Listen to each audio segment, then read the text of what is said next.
Welcome to tonight's In Focus on Whitewater Community Television's WGTV Channel 11. I'm Eric, Executive Director of Whitewater Community Television, and what you just saw was footage from the first annual, I guess you could call it that, Seara Burton K9 Legacy Trials. It was an event that was held last year. We'll find out how it came about. The second annual event is actually coming up a little over a week from now on May 10th. It will be at the Wayne County Fairgrounds. I've got three officers with me, Sergeant Amy Miller, Detective Scott Glover, and Patrolman K9 Handler Keifer Uphaus. Thank you all very much for taking the time to come in and talk to us about this. We greatly appreciate it, and we appreciate your time.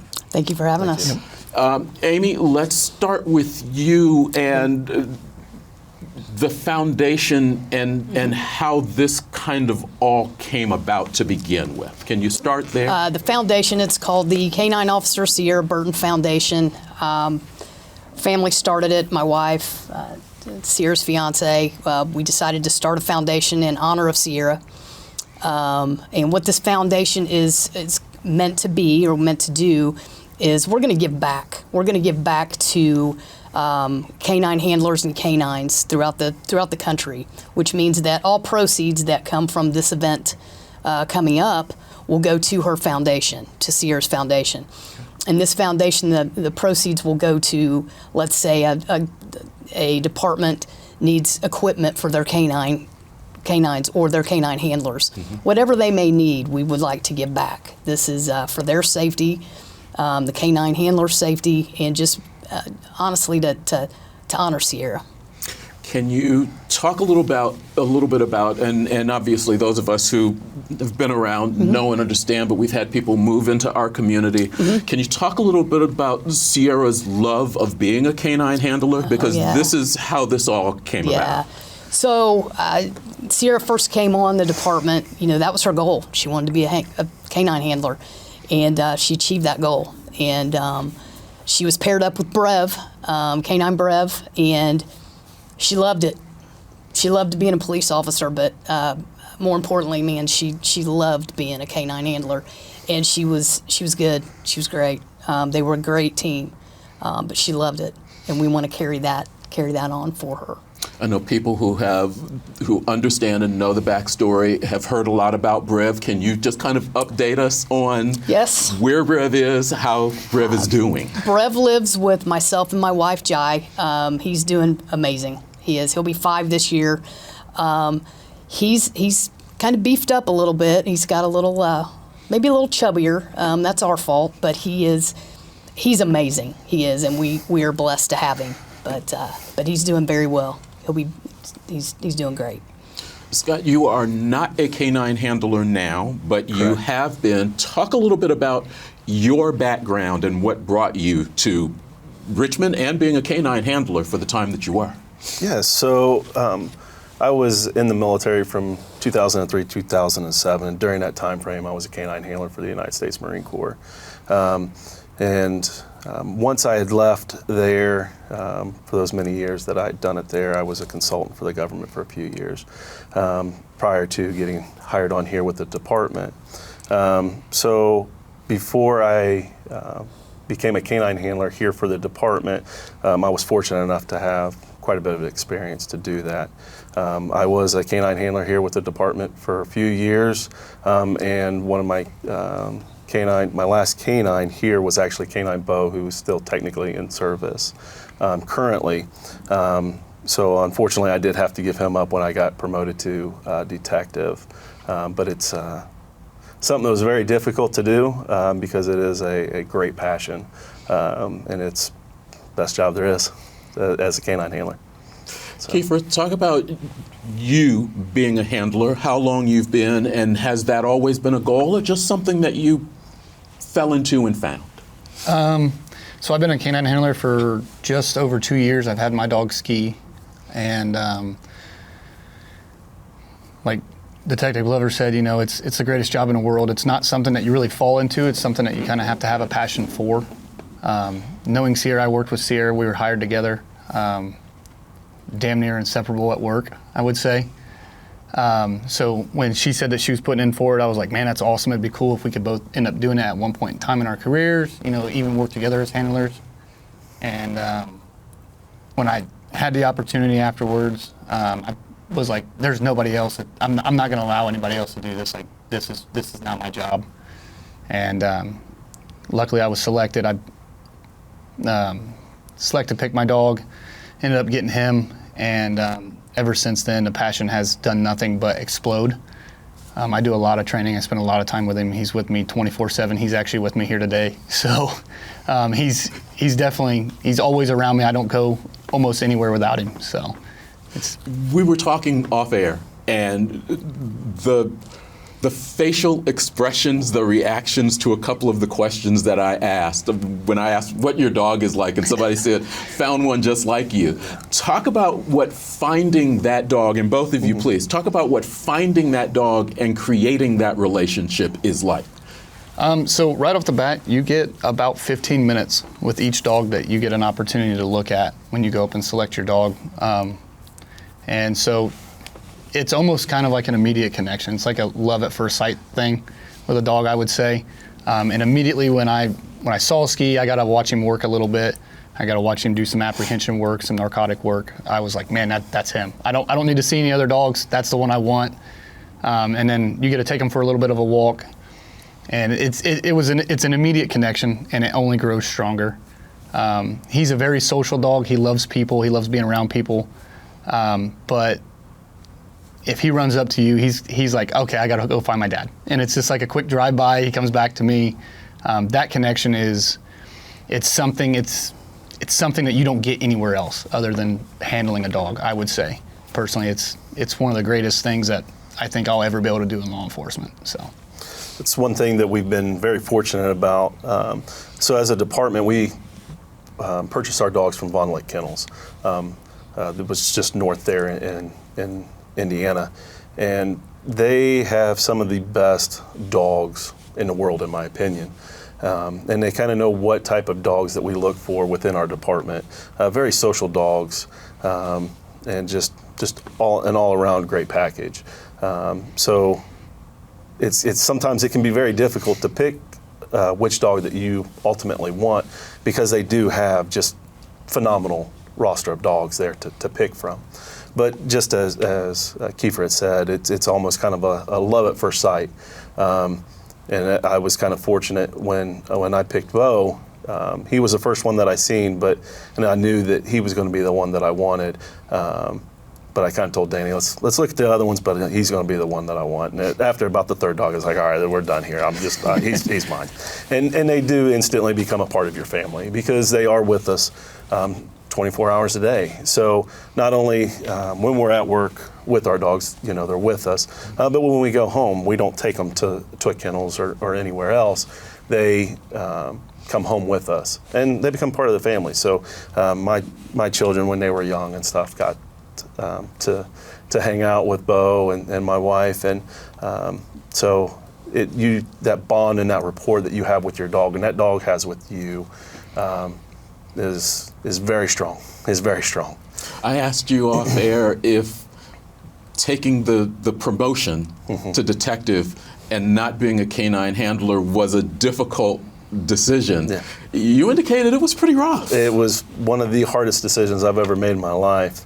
And I'm fortunate and unfortunate in the incident that I still get to see him. So sometimes when you do get to see him, it's kind of like ripping your heart out of your chest, because they do. Ultimately, you spend more time with them than your family, because while you're at home with your family, they don't come to work with you, but your canine partner does. So having to give him up was the hardest decision I've ever made. You're watching In Focus on Whitewater Community Television's WGTV Channel 11. We're having a discussion with Sergeant Amy Miller, Detective Scott Glover, Patrolman and Canine Handler Keifer Uphaus. Appreciate the time that you all are spending with us.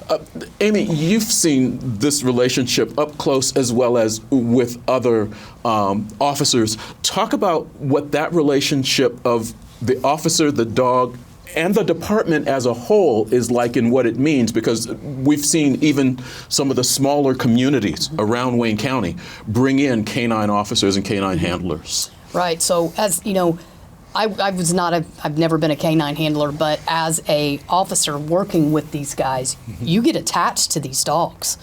You know, coming up, we had Officer Kurt Leverton had Rex, and you know, I worked with them almost every day. You become attached to those dogs, just as well as the handlers. But you know, the community starts to know their names.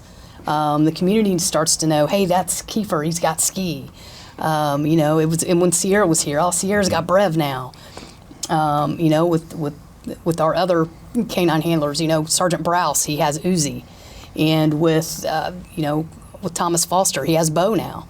So the community gets to see these dogs, you know, in person, but also at this event, they'll get to see them, to see what they actually do and how you get to get attached to them. The short time that Seara had Brev, we were starting to get very attached to him, and now he lives with us.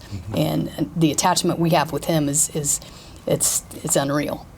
The foundation you're setting up is going to help canine officers, not just here, but around the country. Sure. Talk about what some of the costs are in terms of getting a dog, training a dog, because it's an ongoing, you said it's like a yearly thing that you all have to go through, and not all departments are able to set aside those funds. Correct. So the dogs themselves are very expensive. The training is expensive. You know, the equipment that goes along with the dogs, like the canines have vests. You know, I wear a vest. The canines, you know, these dogs are officers, and they wear vests as well. And these are expensive pieces of equipment. So what the foundation is going to do is help these small departments or big departments, whatever they need, to help purchase that equipment, because it is expensive. How much of that has to be picked up by the department? How much of it gets picked up actually by the handlers? So, Yeah. speaking into that, at Richmond alone, just at our department, we have a canine fund, and all of our funding comes from whether it's donations, it's fundraisers, things like that. Everything that we do at our department is paid for through that. So we don't really have a line item that the city says, well, we're willing to pay such and such amount for this. For the canine program, it all comes from our canine fund. So being able to do events and stuff like this really helps us. Kind of like a kid's doing a car wash for a baseball thing. Sure. You know, you look at bite sleeves, you look at bite suits, anything that goes into your training environment, those have to be paid for. Leads are expensive, collars are expensive. You know, I go out and buy a flat collar and, you know, from Walmart, but is it going to hold up to that working dog standard? So when you go to purchase these things, you're looking at a pretty expensive item that would either come from the handler's pocket or it comes from a program, something like what this foundation's going to be able to do for us. A lot of times just the rewards. So tennis balls or something for them for when they find whatever that odor is that they're to find their reward. A lot of dogs, you give them a tennis ball within the first 3 seconds, it's already popped. So, you know, you're going through, you know, a dozen, 2 dozen of tennis balls a day. So, you know, that can become quite expensive, and that's where the foundation will be great and to help offset those costs. So while we are very fortunate here at Richmond with the canine fund that we do have, not every department, not every canine handler is as fortunate as what we are, and that's a great thing of what they're able to do is to help offset those costs. Amy, you said something that I want to see if you can expand on. You said you wear a vest, the dog wears a vest. They're an officer. Yes. Talk about how that comes about and how people should interact with them when they come upon them, because you just said that's another officer. Absolutely, they are. We treat them just as another officer. You know, the handlers are training them, but the handlers, you know, you just can't walk up to these guys. You gotta, you know, if it's a social time, the dogs will be able to, you know, interact with folks. But but they're treated just like we are. Yeah, we wear a vest. These guys, these dogs wear vests. You know, they're out there, they're protecting, not only are they protecting the community, they're protecting us, they're protecting the handlers. You know, there's times where we are in an incident where the dog, you know, the dog's going to run a little bit faster than us three sitting here. So, you know, if we get in a foot pursuit or things like that, you know, we are able to use, you know, that the K9 as another officer, and that's what they are, and that's how they should be treated. Talk a little bit about what people will see when they come to this event, because we're talking about the trials that are taking place May 10th at the fairgrounds. It's a fundraiser for the foundation, but what are people going to be able to see? What type of training do you all do? And this is a fun competition, right? Right. So again, this is just a good fun competition for us to highlight and show what our dogs' capabilities are. And we'll have 4 events. So we'll have an obedience where all the dogs will go through, and you'll be able to see them jumping through, you know, certain windows and other various different obedience aspects. We'll have an open area, which is a detection area, so you'll be able to see those dogs work and work into odor and come to a you know, appropriate response when they locate it. We'll also have another detection area for vehicles. So just like for us, when an officer makes a car stop and we believe there's the presence of an illegal narcotic and stuff inside, this will show what that dog does to be able to identify that illegal narcotic through the odor. And then ultimately we'll wrap it up with the best event of all. It's hard dog, fast dog. So It's what? This is what we call it's hard dog, fast dog. What does that mean? So what this is hopefully we'll have some video of it. But when say Officer Uphaus here with Ski is to release his dog and do an apprehension, him leaving and taking off, we will have a time, so from a distance. So ultimately, the fastest dog is the fast dog. And we rated on how hard that dog can ultimately hit and apprehend that decoy. So as a handler, as a decoy, it's fun. It's fun. It's fun for you all. Yeah. I'm sitting here absolutely petrified. So You can come out and be a decoy. Yeah. No, Yeah. thank you. I appreciate that offer. And ultimately the dogs love it, you know, because it's a big game for them. And so to be able to showcase your dog that I've got the fastest and hardest hitting dog as a canine handler, it's great bragging rights. And it is the best. So ultimately we'll finish that, the trials up with the hard dog, fast dog. And then once we kind of get everything tallied scores-wise, then we'll be presenting some awards to the handlers and their dogs for overall winners and all. So, About how many different teams were able to come to last year's event? And you all put last year's event together pretty quickly, from what I'm understanding. Within a month. We put it together within a month. There were, I believe, 26 teams. 26 teams, 25 to 26 teams within a month, and that was quick. But man, it was a great turnout, and we're hoping for a bigger turnout this year. We're gonna have food trucks, and it's just gonna be a bigger event.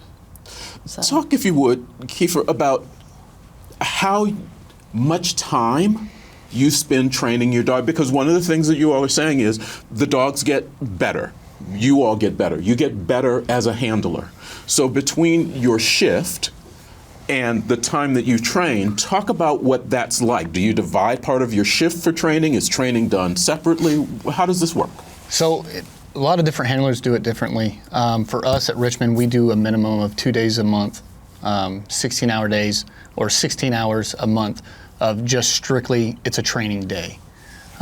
Some handlers take it a little bit further, and they do training on their off time. Like, so when I get home from work, Ski's not off work. He can't just turn it off. He's very busy like me. So when I get home, I have to get him out. I have to run him. I have to play with him. I have to work with obedience. I've gone to Detective Glover's house, and we've done bite work at his house off duty, even on shift. And that's something, you know, you spoke about it with Sergeant Miller. Those dogs are officers, so they train. We do on-duty trainings as well, on-shift trainings. Those dogs do them as well. So we can work narcotics, we can work apprehension on shift, and getting those dogs out and working with the other members of that shift or the police department in a whole is huge, because I want that dog to be familiar with my partners, the other people that I work with on shift. I don't want them to be scared or afraid of the dog. I want them to be comfortable around them. So it never really stops, even at home. We do obedience at home. We do tracking at the house. We do all sorts of stuff at home. And then you also, some handlers go out and they look for even more. We have the opportunity each year through our Canine Fund, we get to go to HITS, which is a extremely large canine conference. It's held throughout the United States. But I get to go and work with different agencies on my days off. Some days on my days off, I get to plan and go to whether it's Indianapolis and train with a bunch of their different canine teams, or locally we get together with Wayne County and other teams around here and work with them. So it never really stops. It's a 24-hour job, so you don't really ever get a day off. You always have to constantly keep up with the dog. You have to groom them, bathe them, and work with them constantly. So it never really stops. You're trying to raise funds, Amy, for a foundation. Yes. So there's an entry fee for the teams. Mm-hmm. Is there a spectator fee to get in and watch this? No, the spectators, it's free. It's free to the public. The registration for the event, it's $35 for the handler and his dog, or her dog, and like I said, all that does go to the foundation. But spectators, it's free. It's free to the public. And you said him or her. Are there a lot of female handlers on various police departments? There's a few. Speaking of Seara was the first female canine handler for Richmond. Yep. So that was huge. But there are several female handlers. I think it's starting to become bigger for females. Yeah. Anything I haven't asked you, anything you want the community to know about this event upcoming, or just how they can assist? Maybe they can't be there, but they want to make a donation to the foundation. Absolutely. The K9 Officer Seara Burton Foundation Facebook page. There's if you'd like to donate to that page, you can do it that way. Also, the Richmond Police Department has the foundation, and actually the trials, how people can donate. There's sponsors. We've had sponsors this year. Had a great turnout with sponsors this year, with gold, with silver, bronze, and then another. It's called Friends of Seara. So if you want to donate any amount of money, right, you can do that as well. So, but we've had great sponsorship this year. But I do want to say this is for Seara. It is. Okay. Detective Glover, what haven't I asked you, or what do you want to share with the community? We just ask that you come out, enjoy the day with us, and allow the handlers to show off their dogs and show how proud they are and what a great team that they are. We had a good turnout last year. It was on short notice, and we hope for more this year. It was really done well, I feel as if, and we truly look forward to this year and for the years to come, to continue this as an annual event, and just continue to grow it, make it bigger and better every year. Officer Uphaus, same question to you. I think they spoke pretty well about the event. It's something that we hope grows and gets larger. One day this may be a 2-day event and have to hold it on a weekend to where guys can get permission to come down and participate. We look forward to seeing everybody, especially the guys that were there, guys and gals that were there last year handling dogs. I look forward to seeing them. When it comes to the event alone, though, is the only thing I think that we all ask for is just to make sure that there are no outside pets. Unfortunately, just because with these working dogs it builds an environment of working dogs, and it can cause a problem if you bring in pets and things of that nature. But other than that, we look forward to having everybody there and get to show off and hopefully take home some cool prizes and maybe put a name on a plaque this year. Nice. So appreciate your time. To honor Seara. Yeah. Yep. Sergeant Amy Miller, Detective Scott Glover, and Patrolman and K9 handler Keifer Uphaus. Appreciate the time and the thought. Thanks for being with us. Thank you. Thank you. Thank you. We'll be back with more In Focus in just a moment.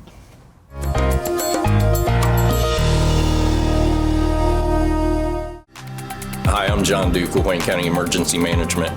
Spring weather is here. For the most current local updated information, we encourage everyone to sign up for public alerts through Nixle. The easiest way to sign up for Nixle is text 888-777 in the to field of a text message, and then enter your zip code in the body and hit send. For the most current information, whatever the situation may be, we encourage the public to sign up. The Levi and Catherine Coffin State Historic Site in Fountain City is open Wednesday through Sunday and some holidays. Enjoy a guided tour through the home of Quakers Levi and Catherine Coffin, where freedom seekers found refuge. Then see the site's interpretive center and learn more about the history of the Underground Railroad. Reservations for tours and special programs can be made online at www.indianamuseum.org or by calling the site at 765-847-1691.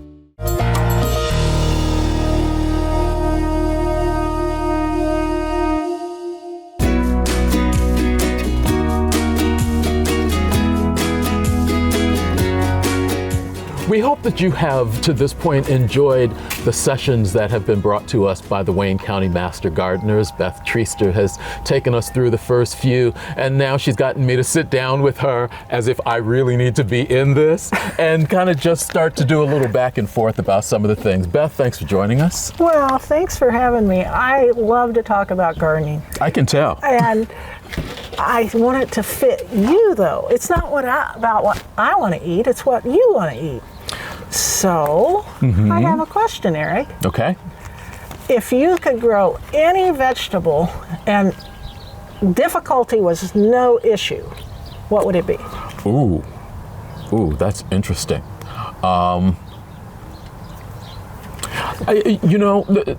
Something that I started trying a couple of years ago and really didn't, found it at the farmer's market actually, was Swiss chard. Never had never really done that. I've done greens in my life, but never that, and I enjoyed it.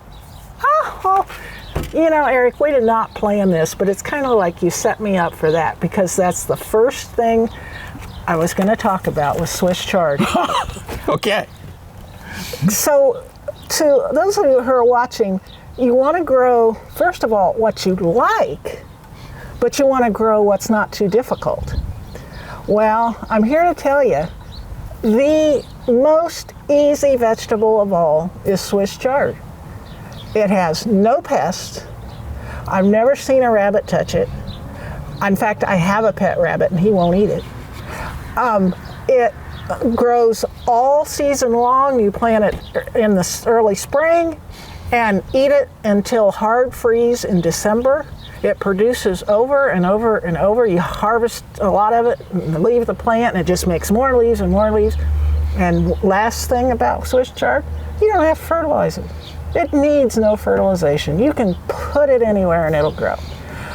So, am I telling everybody who's watching to grow Swiss chard? It sounds like it. There's probably some people here who are saying, yuck, it's too much like spinach, ew.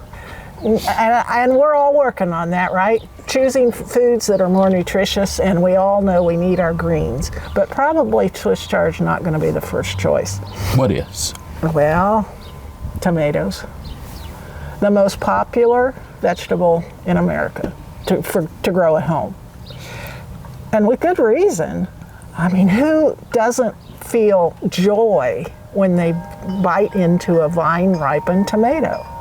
I don't mean a grocery tomato. I mean a tomato grown right here in Wayne County. Talk about for a minute, and you made that distinction, not a store-bought tomato.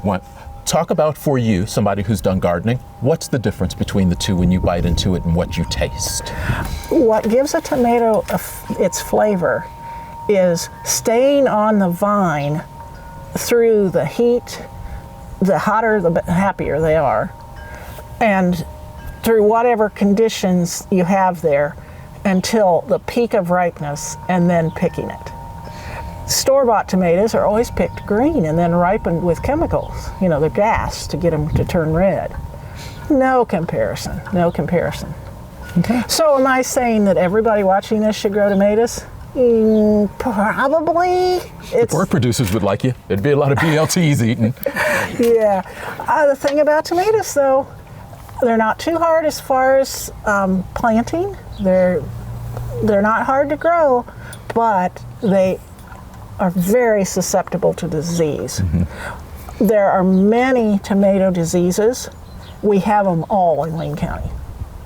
Indiana is a hard place to grow tomatoes because of the diseases. And you've driven out through the country and seen all the hoop houses. That's our Amish friends growing tomatoes, and they grow them under the hoop house so they don't get rained on, and thus they don't get diseased. Most of us don't want to put up a hoop house at home. But still, try tomatoes even if they succumb to disease and won't make it the whole season. You'll have some. At some point, hopefully, we'll talk about how you control a tomato plant, because those can get out of control. Hey, it's fine to prune them. You know, we really should, Eric, do a whole episode on tomatoes. Okay. There's so much to know about There's going to be tomatoes. BLTs at the end of it, I know it. Okay, another criteria to decide whether or not I want to grow this vegetable is, can I buy it inexpensively, or is it high priced at the grocery store? So when you get into that concept, things like lettuce and nice greens can be pretty expensive at the grocery store. Potatoes, on the other hand, are cheap at the grocery.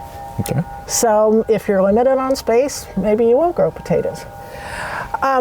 Now, another criteria to, if you're trying to decide, if you're sitting there and standing in front of the seed display at whichever store, trying to decide what to grow, is it high in nutrition? Now, I've got to say, we already talked about greens. You just can't beat greens for nutrition. And sweet potatoes, extremely nutrient dense. So much food value in a sweet potato. Lettuce, not so much. I mean, good for you. Every vegetable's good for you, but some are better than others. When you think about a sweet potato, though, as opposed to, you mentioned Swiss chard earlier. Swiss chard, you pick. Sweet potatoes, it's a one-time hit. Okay, you bring up another important point. Do you want a vegetable that you have to harvest all summer long, or a vegetable that you only harvest once? Now, for people who like to travel a lot, so tomatoes will just, if they get ripe, they'll fall off. But say you're growing cucumbers, if you're not home to pick them, the vine will just die and quit. So if you want a plant that you plant and don't do anything with it again until harvest, that would be sweet potatoes. Okay. Also white potatoes and a few other things like parsnips and so on. But on the other hand, having vegetables that produce the whole season gives you longer to eat that vegetable, like zucchini and beans. Beth, you've talked about pests a couple of different times. What's one or two vegetables where the pest problem isn't as great? You mentioned tomatoes have a lot of disease and a lot of pests. What's on the other end of that spectrum? Well, and every yard is different. But I will say that one family of vegetables that I have quit growing because I have never heard of anybody who did it successfully, everything in the cabbage family. We have cabbage worms here, and they will attack all the broccoli, cauliflower, kale. You can grow it, and they grow. Kale especially is easy to grow, but unless you take steps to stop the cabbage worm, they will be riddled with holes. Okay, I have to do a follow-up with you. Is that mostly for something that is in the ground? Do you have that same issue if you do raised bed or container gardening? Okay, cabbage worms are a moth that flies in. Of course they are. So you can keep them at bay by covering your bed with insect barrier fabric. And that can work. I've known people to do that very successfully. I did that one time, and you get a couple of those butterflies, moths, I forget which, underneath there, and they have a picnic in safety under the fabric. So even the barrier is not foolproof. A regular spray of BT, which is a organic product, keeps them away, but then you have to spray every week. That sounds like too much work. Exactly. There are crops that don't take a lot of work to keep them healthy and happy. We've already talked about Swiss chard. Cucumbers are pretty straightforward. Okay. They can get disease, but it's not every year. The weather is quite variable here. A really hot, humid summer, there's more diseases. Some summers it's so dry that you don't have the diseases. So, but try it. And as you're deciding, I recommend seed catalogs. They're so much fun. Of course, you can go and look at seed packets in the store too, but send through the mail to get some seed catalogs, because these companies teach in the catalogs. I don't necessarily buy from all these companies, but I read all their descriptions and instructions and learn so much. So that's a way to decide which things will I grow that my family will eat, that I will have time for, and that will succeed. And I guess success is really what we're after in this game. Exactly. Beth, thanks for being here. Beth Treaster and the Master Gardeners will continue to be with us. We appreciate their support. We appreciate the work of Purdue Extension, and we hope you'll tune in for more tips, tricks, and knowledge from the Wayne County Master Gardeners from Purdue Extension.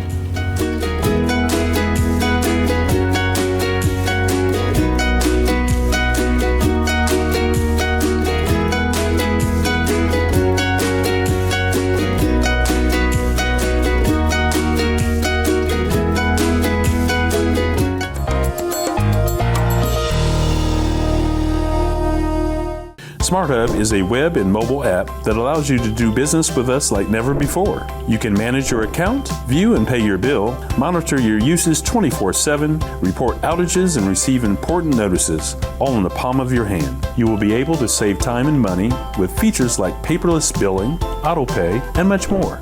For more details on SmartHub, visit us online. Presented by Richmond Power and Light, your locally owned electric utility, building Richmond a better tomorrow. Richmond Sanitary District curbside service in your neighborhood. Know the dings. Bag trash goes into your green rosy roller. Regular route drivers do not get out of their trucks to pick up bags and items left beside your green rosy roller. If you have larger items that do not fit in your green rosy roller, please call to schedule a special pickup, 765-983-7450. Clean, loose, unbagged recyclables go in your blue Ritchie roller. Plastic bottles and jugs, aluminum and steel cans, glass bottles and jars with lids removed. Newspaper, chipboard, like cereal boxes and magazines, should be placed on top of the blue Ritchie roller tied. Corrugated cardboard has the wavy layers. It must be clean, no pizza grease, folded and broken down to slide easily out of the container when picked up to be emptied by the truck.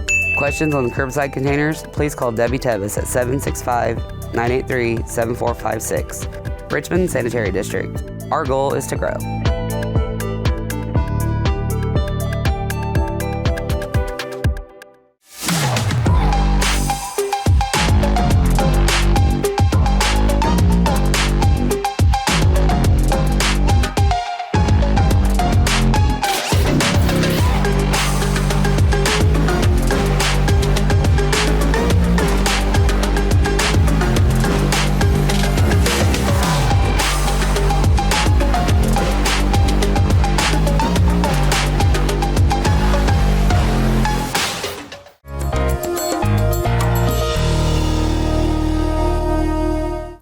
And welcome back to In Focus on Whitewater Community Television's WGTV Channel 11. As we head through the spring and toward the summer, we get closer to a full week of fun out at the Wayne County 4-H Fairgrounds. The Wayne County 4-H Fair is on the way. We always send lots of folks out there. Last year we recorded so much we ended up doing a director's cut online. We did the 1 hour In Focus at the fair, and then we did an extra 30 minutes of that online. So a lot of good events going on, and it kicks off for us with the Wayne County 4-H Fair Queens Contest. We've been recording that for a number of years, and our guest, Amy Fouche, has been in charge of that committee for how long now? I think it's coming up on, this is my 18th queen. Okay, nice. Yeah. Thanks for being back with us. Appreciate it. Good to see you. Thank you. For those who maybe did not grow up around 4-H, and we know how prevalent it is here, but it's not everywhere. Great. Talk a little bit about what the 4-H Fair Queens Contest is, how it got started, what your involvement has been. Well, our contest started very many years ago. We still do have some past queens from that era that come and participate the night of our contest.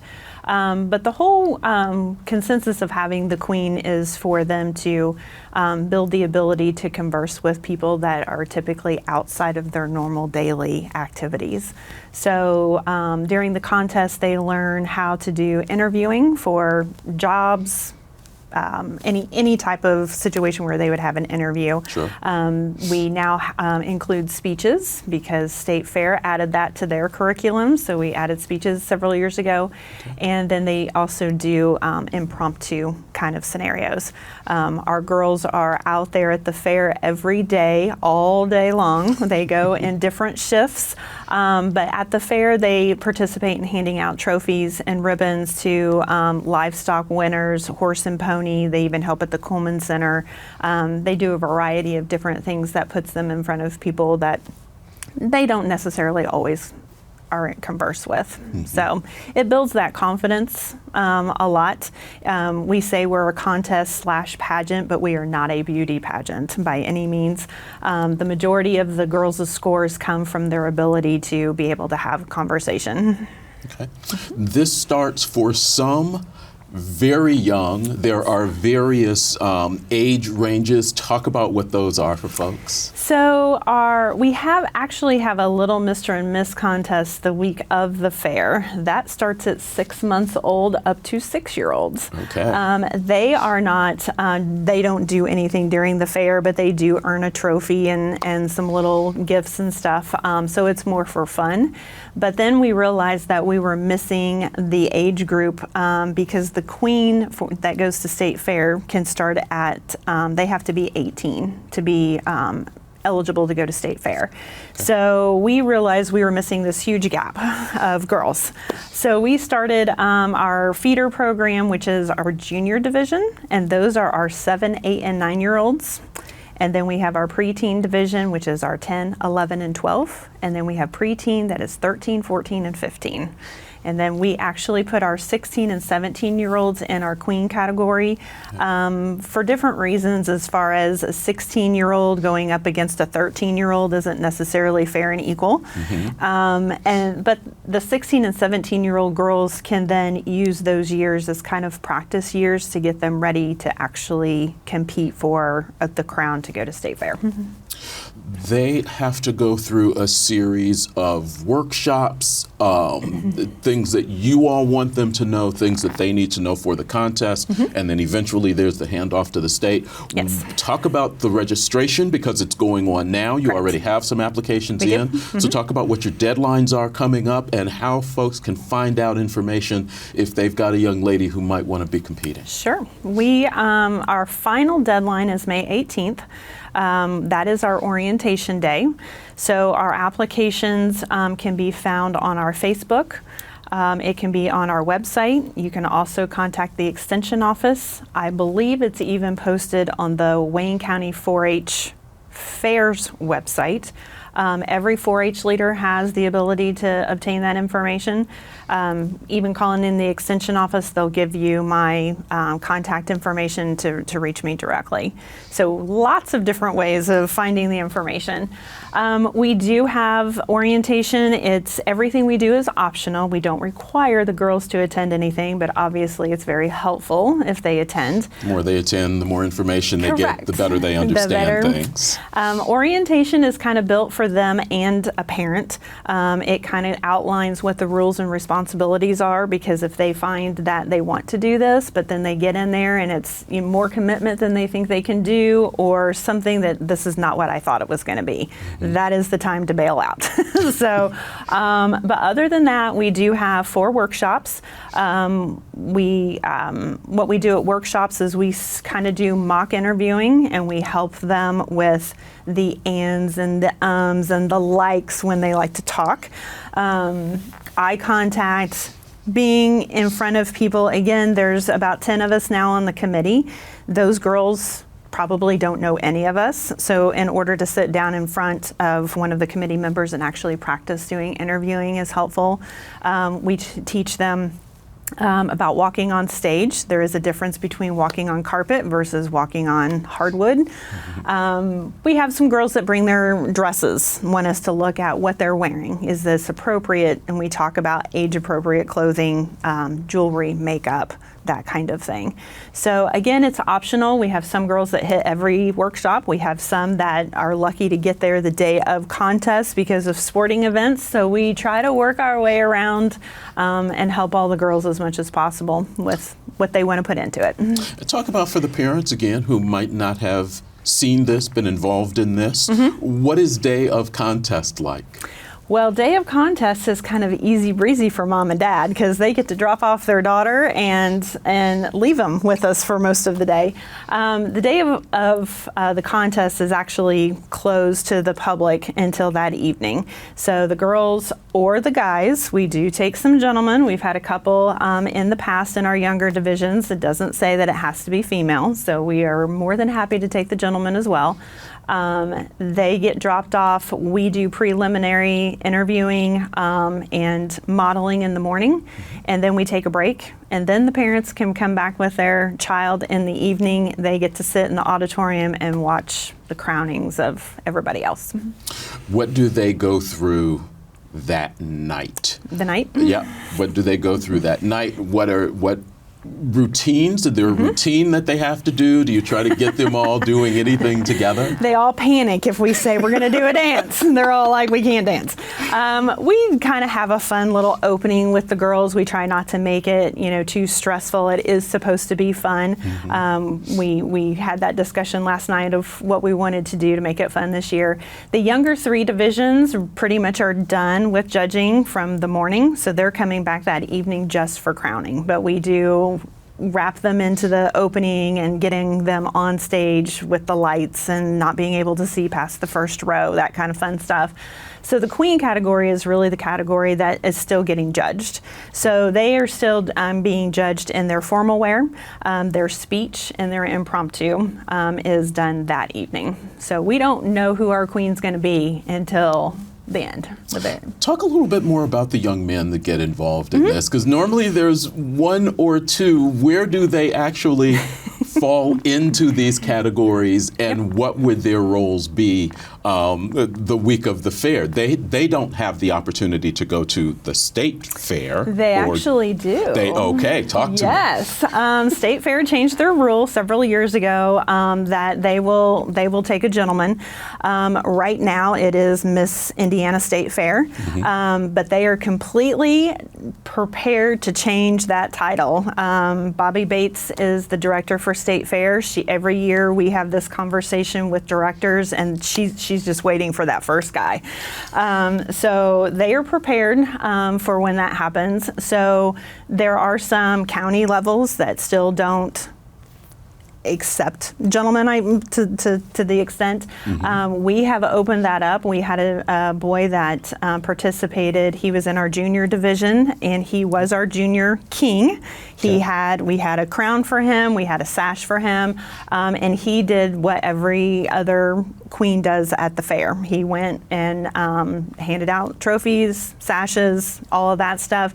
The only difference is the queen's room at the fair office is kind of off limits to boys. Sure. But we made it work for the year that he was there, for if any of the girls needed to change clothes and such. But we still have a new crown to give to a boy. We're just waiting for that next one to come up. So we're ready.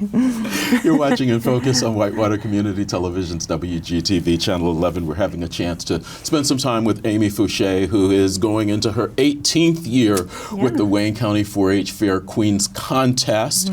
Talk about what the group of ladies that you work with, because you mentioned there's probably about 10 of you all who pull this together.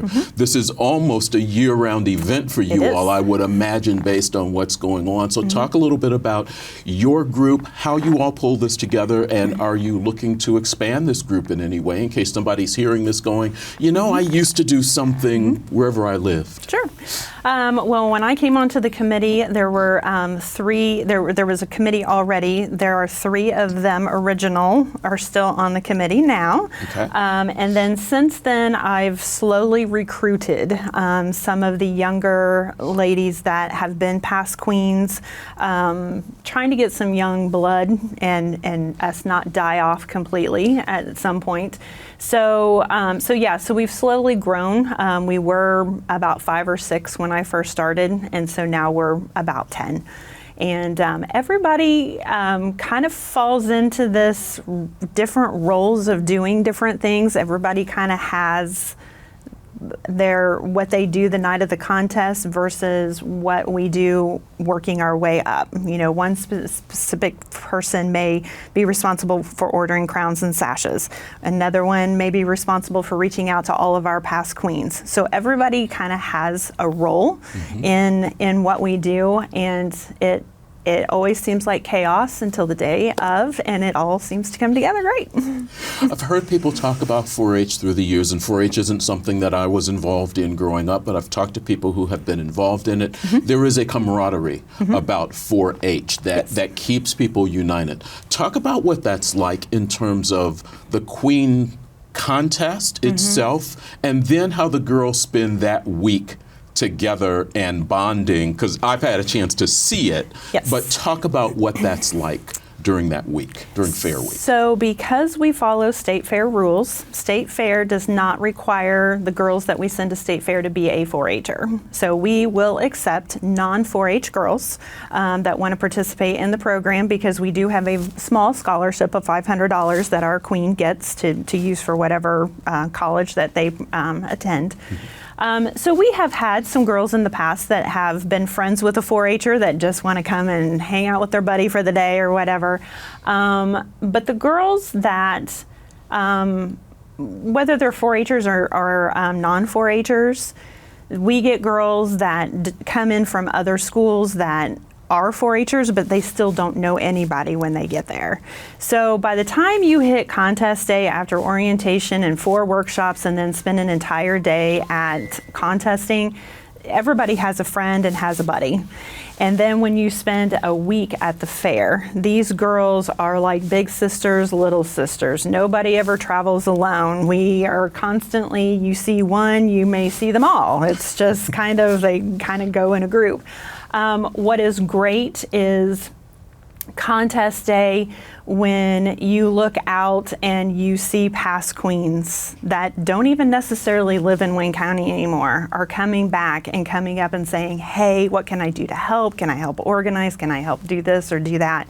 And it's great that they come back and they're excited still about being a past queen and introducing the new girl to the sisterhood of being a former Wayne County queen.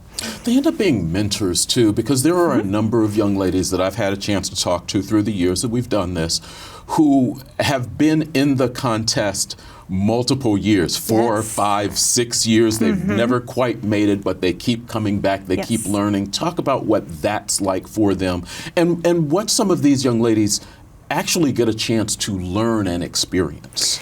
We have had several young ladies since we started our junior, the feeder program, because we've been doing that probably close to 10 years. So we have had several young ladies that started at that junior level and move up. And I can use my daughter as an example. She was a junior queen. She is now the current preteen queen.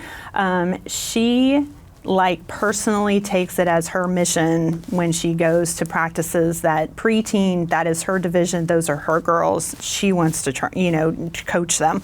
And so the confidence that you see with these girls, we have a committee of 10, but at the same time, it's like we as adults can kind of sit back a little bit and we can watch these young people who have won these categories coach the next generation of queens.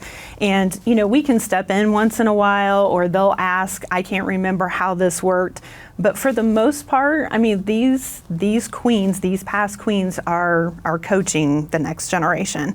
And they are excited. I mean, one of our alternates from last year is coming back and joining the Queen Committee this year, and she can't be more stoked about that. And we already have jobs for her. I'm ready for her to get out of college so that I can use her for this year. But they go on from this, and we've had alternates that have had pretty impressive interviewing with the Minnesota Vikings. We've had girls that have gone on and interviewed and gotten some pretty impressive jobs with some pretty impressive companies that will tell you that, their interviewing started at the fair level, at doing a queen contest, And so, obviously we don't put everything into that girl. They come with the ability to want to learn and want to do better and take everything that we have. And when they continue to come back year after year and they learn a little bit more and they get a little bit older and they compete with people that push them a little bit more, they just come out amazing. I mean, I'm so proud of the ladies that we've had in the past, even the younger divisions. I get stressed sometimes because I see these little girls of how strong their personalities are, and I'm thinking, "Phooey, I'm glad I'm not judging because this could be crazy." Cool. It's always a joy to watch the young ladies, to have a chance to interview them as they grow, learn, see them over a couple of years. Amy Fouche with the Wayne County 4-H Fair Queens Contest. You can find information online, WayneCounty4HFairQueen.com. Thanks for being here. Thank you. Thank you for watching this week's In Focus on Whitewater Community Television's WGTV Channel 11. As always, I wish you well.